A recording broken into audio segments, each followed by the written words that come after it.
Pam Witt of Motivate Moms, where we build communities through parenting. Parents have had so much to do with families, like being the first teacher, trying to keep them emotionally balanced, dressing and feeding kids, and supporting their sports and other activities. For most parents, school is such a relief when it comes because we don't have to be the primary teacher anymore. Well, with the coronavirus, our whole world has been turned upside down, and parents are teachers again. Except this time, we have to attempt being professional educators without training and little supervision. Take a long, deep breath. By the end of this video, you will be able to bring a little calm to the chaos and even squeeze out.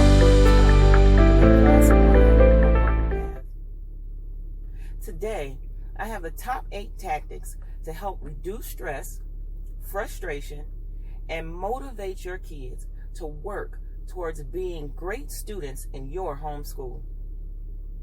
They take time and a bit of patience, but if you stick to it, homeschooling will get easier and easier. The best things about these tactics is that they're free and simple. The first tactic is called the trade-off. This is simply getting your kid to trade one thing for another. Trade something you want them to do for something they want to do. For example, if they get all their assignments done for the day, you let them stay up an extra hour on the video game or chatting with a friend on the phone. Perhaps they want to trade for time with you. Many times we get so caught up in our lives, we forget they just want to spend a little quality time with us.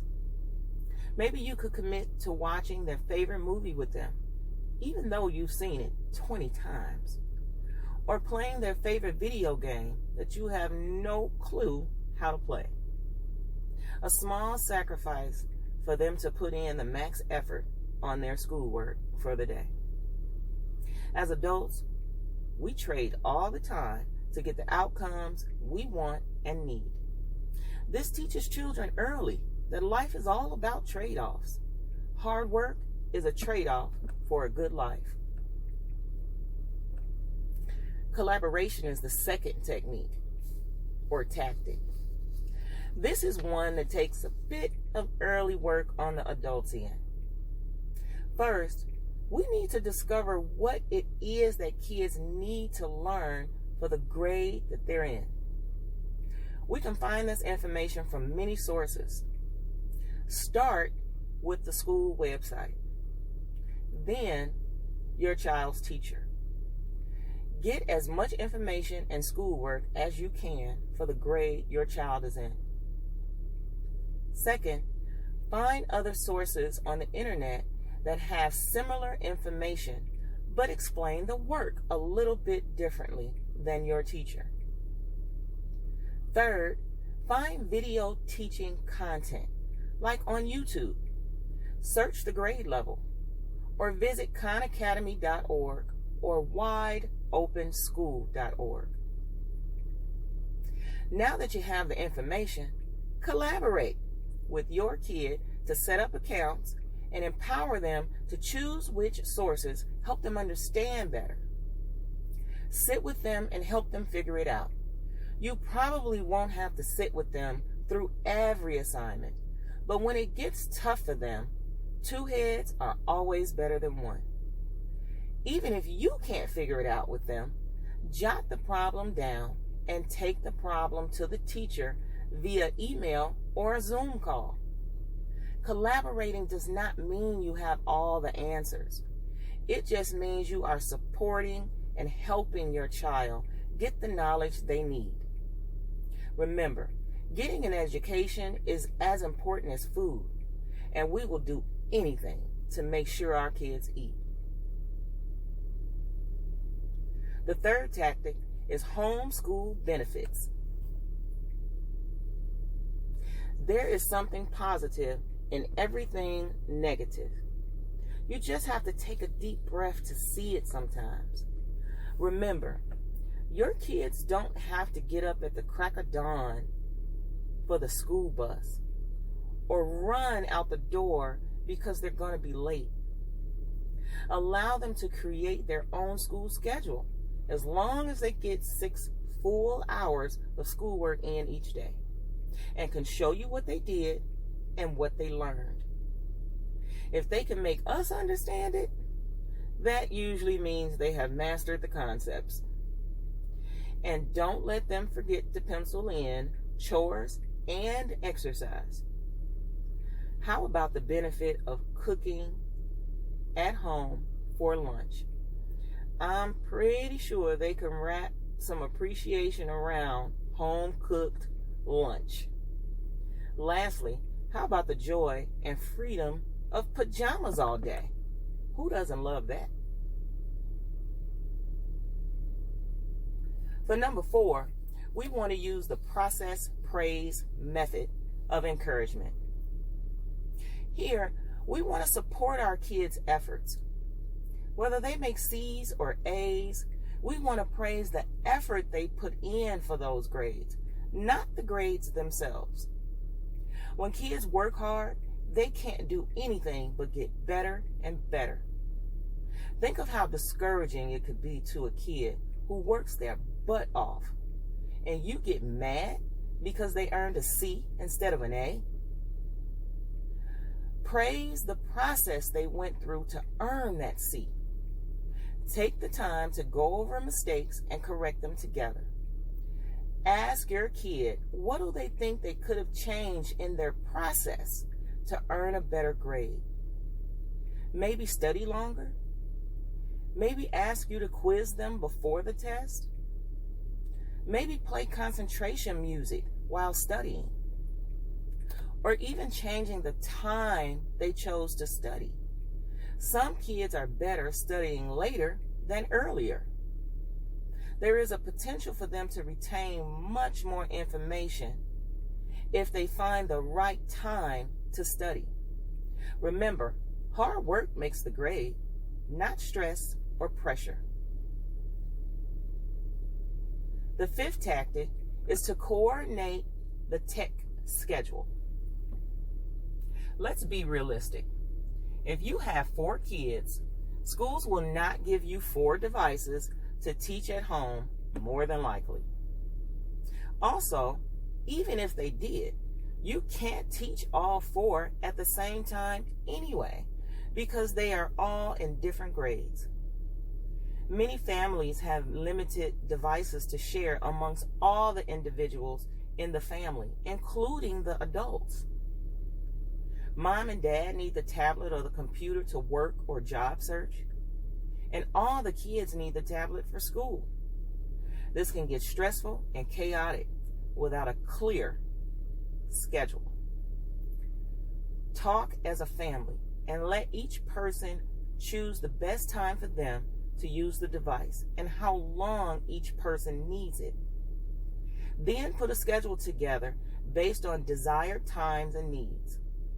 Everyone may not get the time they really want, but everyone will get a time. Kids can even trade for different things they may want to do if they choose. Coordinating a tech schedule can save so much stress, arguing, pressure on adults. While one child is studying, another could be doing chores, and another could be having video game time. The schedule saves drama.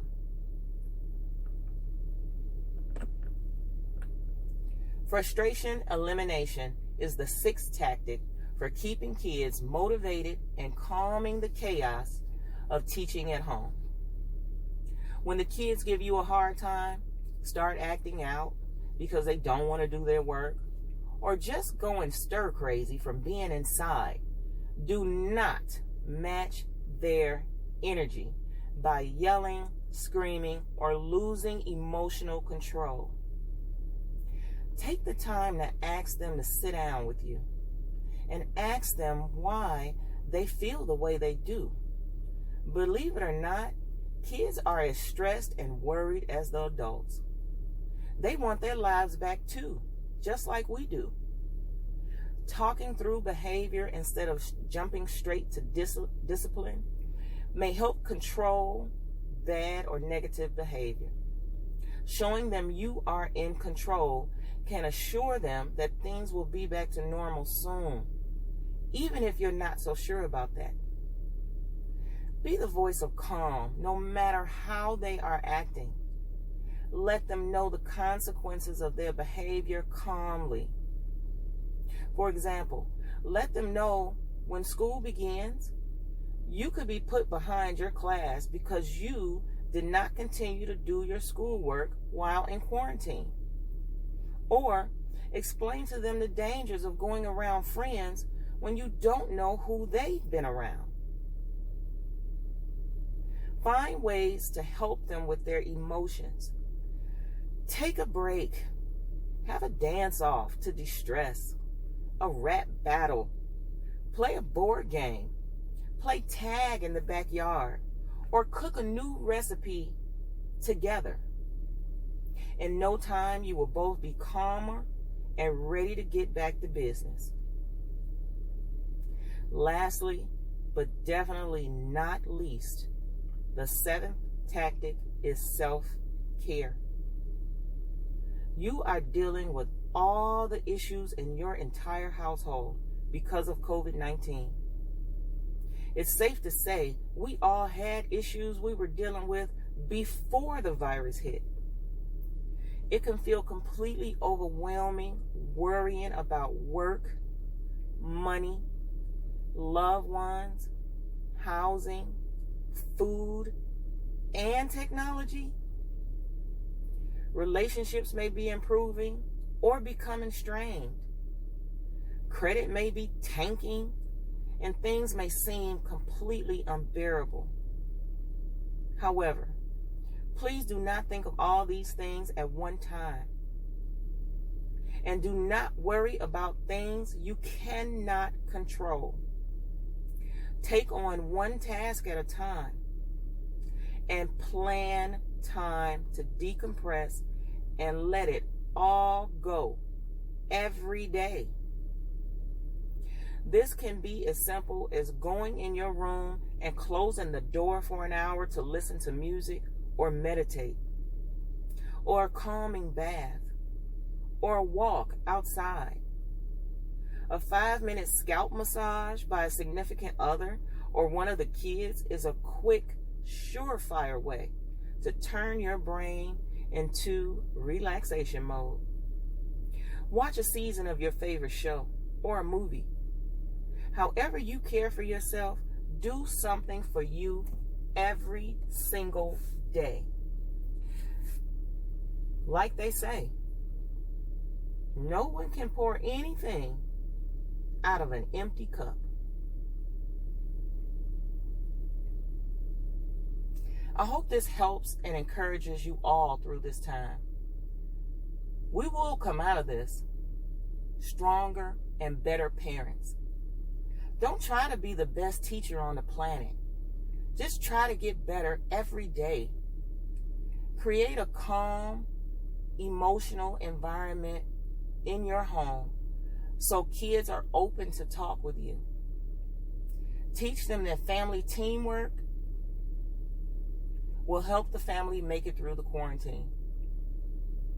As a parenting author and parent engagement professional, I can't express how many families can grow and develop through a teamwork mindset. Teamwork makes the dream work. It's not just a saying. It is true. Share this video with anyone you think needs it.